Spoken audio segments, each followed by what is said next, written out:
10번째 밤. 로베르트는 눈더미에 갇힌 채 자기 배낭 위에 앉아 있었다. 뼛속까지 추위가 스며들었으며 눈은 계속해서 펑펑 쏟아지고 있었다. 사방을 둘러봐도 별빛 하나 보이지 않았고 집 한 채도 사람 한 명도 눈에 띄지 않았다. 그야말로 진짜 눈보라였다. 주위는 온통 어두컴컴하기만 했다.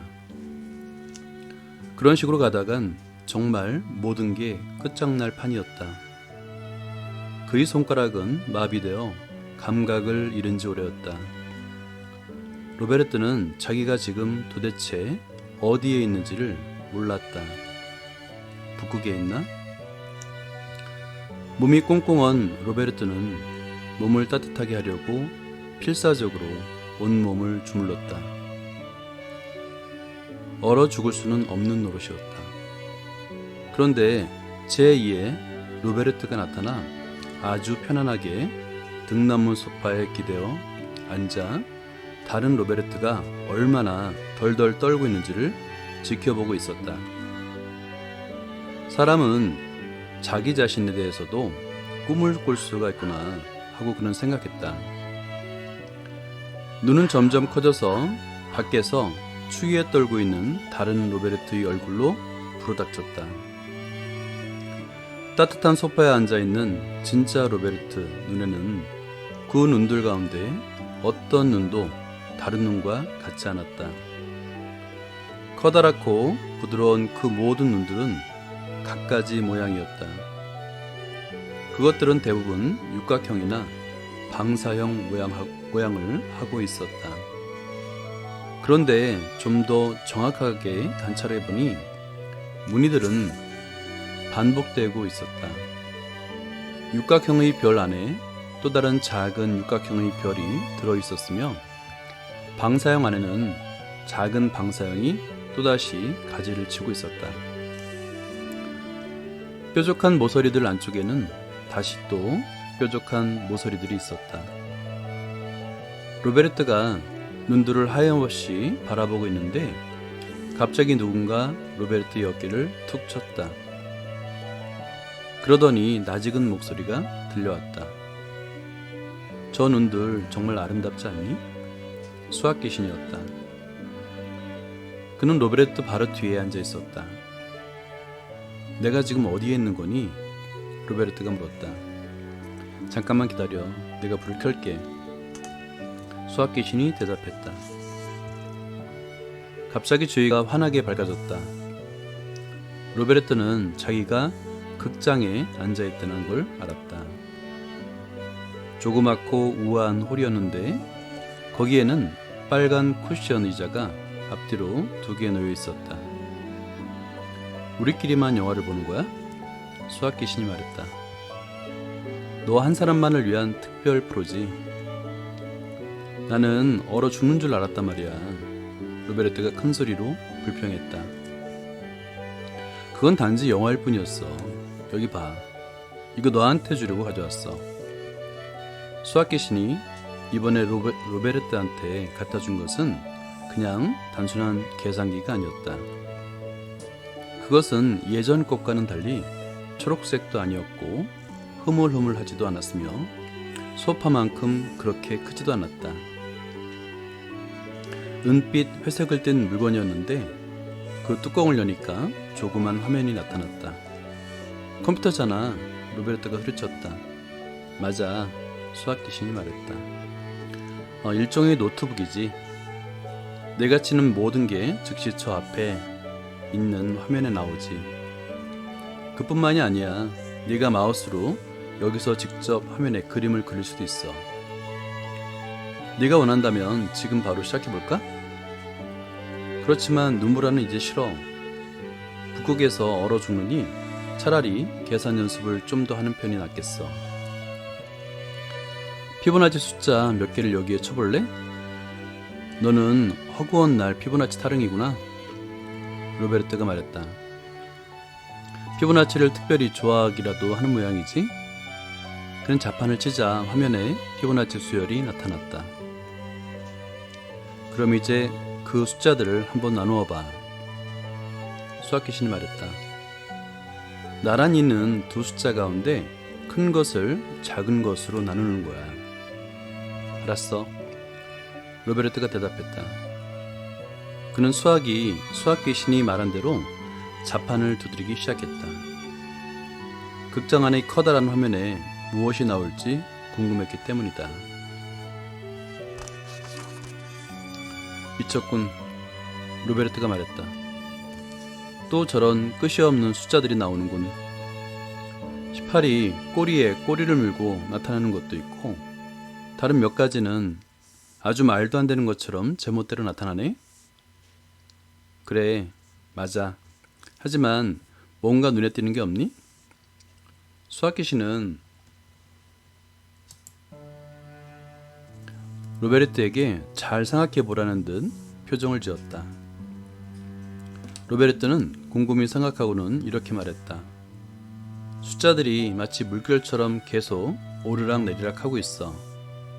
두 번째 것은 첫 번째 것보다 크고, 세 번째 것은 두 번째 것보다 작고, 네 번째 것은 다시 조금 더 크고 하는 식으로 항상 오르락내리락 해. 그런데 뒤로 갈수록 오르락내리락 하는 정도가 점점 더 작아지고 있어. 바로 그거야. 피보나치 숫자가 커지면 커질수록 나란히 있는 두 숫자로 나누게 한 결과는 가운데 어떤 중심점을 두고 흔들리는 시계추처럼 왔다 갔다 하고 있지. 그리고 그 가운데 중심점이 되고 있는 숫자는 1.6180339989...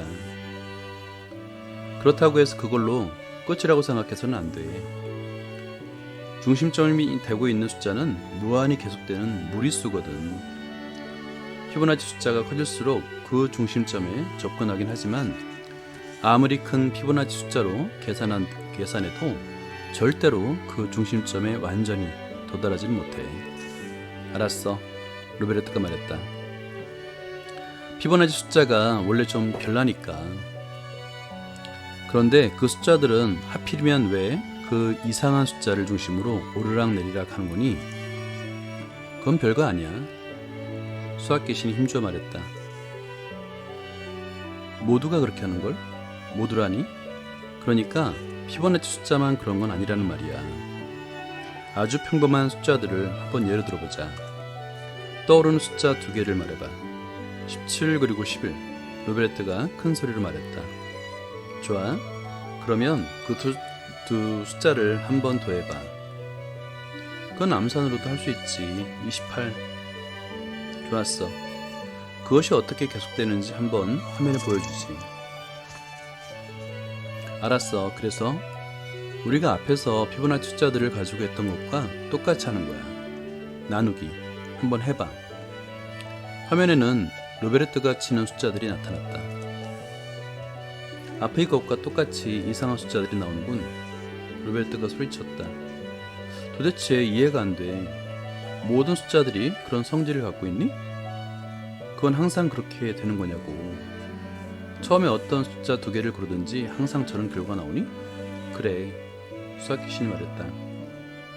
참 내가 관심이 있다면 앞에서 나온 1.618... 이 뭔지 너한테 보여줄게. 화면에는 이제 아주 소름 끼치는 숫자가 나타났다. 1.618. 분수잖아. 로베르트가 소리쳤다. 한없이 계속되고 또 그걸 다 부르면 눈이 아플 정도로 괴상하고 복잡한 분수야. 나는 분수를 싫어해. 보킬 박사는 그걸 좋아하지. 그는 골치 아픈 분수 계산을 내서 우리를 끊임없이 괴롭힌단 말이야. 분수 가지고 날 골탕 먹이지 마. 걱정할 것 없어. 그건 사슬 분수에 지나지 않으니까. 그렇지만 그건 정말 환상적이야. 미츠광이 숫자 1.618... 은 점점 작아지는 일들의 집합에서 만들어진 거란 말이야. 그건 인정하지? 너 좋을 대로 해. 하지만 분수 얘긴, 특히 한없이 계속되는 분수 얘기라면 난 사양하겠어. 알았어. 알았단 말이야. 나는 단지 너한테 숫자란 게 얼마나 멋있는 건지 보여주고 싶었을 뿐이야. 사슬 분수가 마음에 안 들면 다른 걸로 한번 해보자. 여기 오각형이 있어. 이 오각형의 각 변의 길이를 1이라고 하자. 1모. 로베르토가 즉시 물었다. 1m? 1cm? 아니면 뭐? 내가 한번 자로 재볼까? 그게 무슨 상관이니? 수학 교수는 짜증을 냈다. 오각형의 각 변의 길이를 1꽝이라고 하지 뭐. 우리끼리 그렇게 약속할 수 있잖아? 그렇지 않니? 동의하는 거지? 알았어. 네 맘대로 해. 이제 내가 오각형 안에 빨간 별을 하나 그릴게. 이 별은 5개의 빨간 줄로 되어 있어. 이 줄 가운데서 하나를 골라봐. 그러면 그 길이가 얼마인지 너에게 말해줄 수 있어. 정확히 1.618 꽝이야. 더도 덜도 아니지. 정말 소름 끼치는 일이군. 굉장한 마술이야. 로베르토는 아주 놀라워했다. 수학 교수는 흡족한 미소를 지었다. 그렇지만 그게 아직 전부는 아니지. 잘 봐. 이제 이 빨간 별에서 2군데를 재는 거야. 하나는 A, 그리고 다른 하나는 B라고 부르기로 하자. A가 B보다 조금 길군. 로베르토가 말했다. A가 B보다 얼마나 더 긴지 지금 당장 말해주는 게 낫겠어. 그래야 내가 골치 아파하지 않을 테니까. A는 B보다 정확히 1.618 배만큼 길어. 그리고 우리는 이런 식으로 얼마든지 계속할 수도 있어. 너도 알다시피 무한대까지 말이야. 여기서 생기는 별 모양은 앞에서 본 눈 모양하고 아주 비슷해. 빨간 별 안에는 다시 까만 오각형이 들어있고 까만 오각형 안에는 다시 빨간 별이 들어있지. 이런 식으로 계속된다고. 그런데 여기서는 아까 앞에서 말한 그 지긋지긋한 무리수가 항상 나타나니? 로베르토가 물었다. 그걸 알아내다니 신통하구나. 네가 그 숫자에 아직도 질리지 않았다면? 나는 전혀 질리지 않았어. 로베르토는 자신 있는 목소리로 말했다. 상당히 흥미진진한걸? 그렇다면 네 노트북을 가져와봐. 그 지긋지긋한 숫자를 쳐.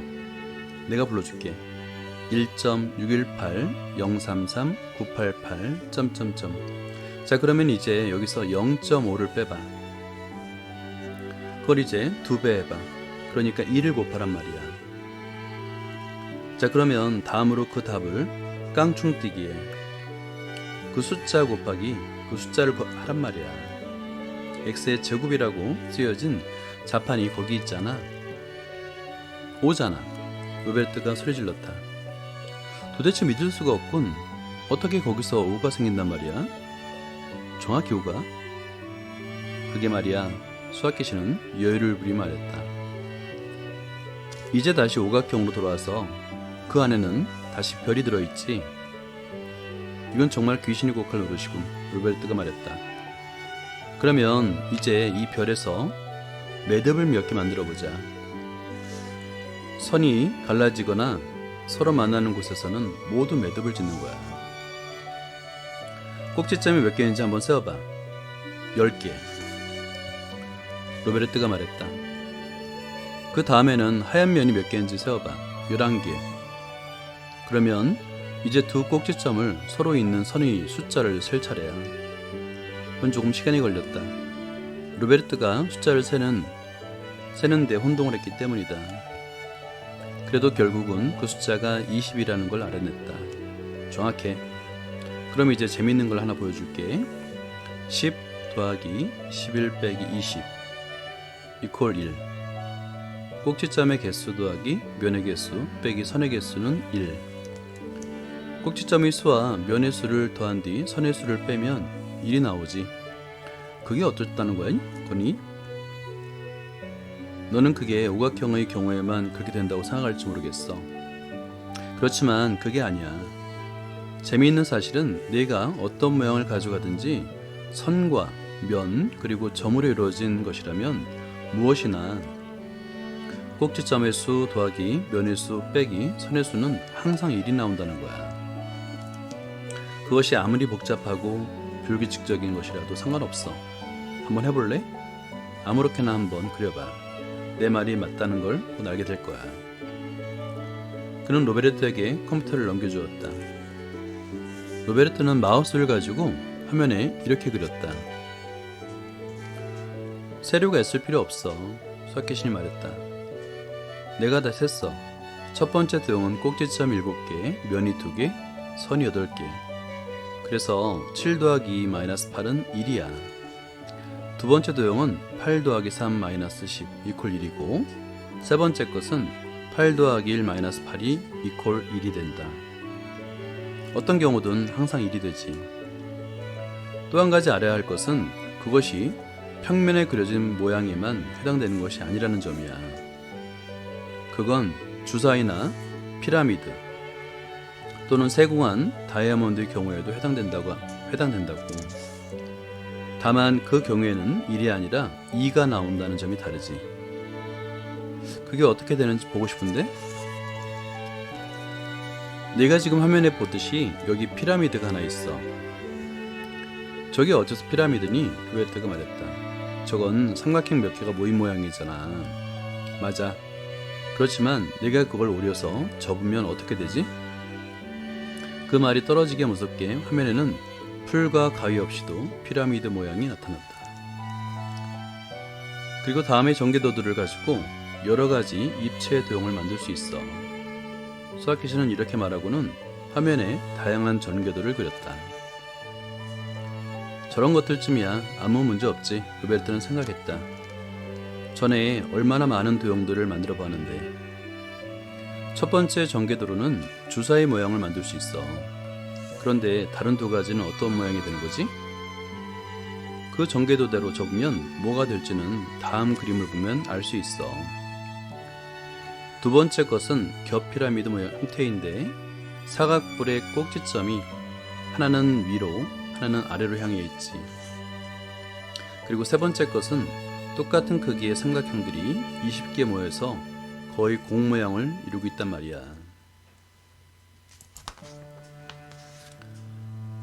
오각형들로만 가지고도 공 비슷한 걸 만들 수 있어. 오각형은 우리가 좋아하는 도형이잖아? 종이에 전개도를 그리면 이렇게 되지. 그걸 서로 붙이면 이렇게 된단 말이야. 그럴듯한데? 로베르토가 말했다. 나도 한번 만들어 보고 싶어. 지금은 말고 나중에 해. 지금은 꼭지점과 선 면으로 하던 놀이, 숫자 놀이로 되돌아갈 거니까. 우선 주사위를 예를 들어 볼까? 그게 가장 쉬울 거야. 로베르토가 세어보니 주사위는 꼭지점이 8개, 면이 6개, 그리고 선이 12개였다. 8 더하기 6 마이너스 12는 2. 로베르토가 말했다. 언제나 2가 나와.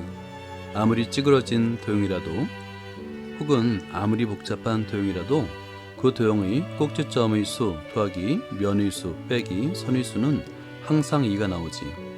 그건 철칙이야. 네가 종이로 접을 수 있는 입체 도형들에는 항상 그 원칙이 적용된단 말이야. 심지어는 너네 엄마가 끼고 있는 반지에 박힌 보석의 경우에도 마찬가지야. 눈의 경우에도 분명히 그럴 텐데. 네가 셈을 끝내기도 전에 그게 벌써 녹아버리니까 확인할 수 없던 게 문제지. 마지막 몇 마디를 하는 동안 수학귀신의 목소리는 점점 힘이 없어져 희미해졌다. 그 조그만 극장의 홀은 컴컴해졌고 화면에서는 다시 눈이 내리기 시작했다. 그래도 로베르토는 아무 걱정이 없었다. 자기는 지금 얼어 죽을 염려가 전혀 없는 따뜻한 극장 안에 있다는 걸 잘 알았기 때문이다. 눈앞의 화면이 온통 하얀 눈으로 덮여가고 있긴 했지만 잠에서 깨어났을 때 로베르토는 자기가 눈더미 아래가 아니라 두껍고 하얀 이불 아래 누워있다는 걸 알았다. 이불은 꼭지점도 까만 선도 없었고 도대체가 면이라고 할 만한 것도 없었다. 오각형은 더군다나 아니었다.